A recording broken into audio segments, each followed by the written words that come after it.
อยากทำงานเรือสำราญทุกคนจะพูดมาเหมือนกันแล้วเนี่ยทำงานนวดมา10 ปีแล้วเนี่ยนวดเป็นหมดแล้วไทยเท้าออยมีใบประกาศมีทะเบียนหมออันบางคนได้ครับถ้าเกิดเขาอยู่ในอะไร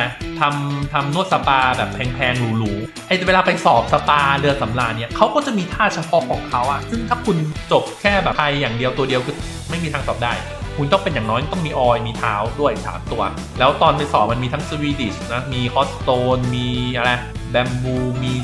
ลูกประคบมีโอ้โหเยอะประมาณ10 อย่างนะที่ทำให้คุณสอบได้คิดว่าพอไหมสนใจใฝ่เรียนรู้ว่าคุณมาเรียนนะครับคุณจะไม่ผิดหวังแถมนะมาเรียนคุณจะได้เครือข่ายเรียนทีคลาสรุ่นหนึ่งจบเดือนหนึ่งก็เป็น100 คนหลายๆคนก็เป็นเจ้าของร้าน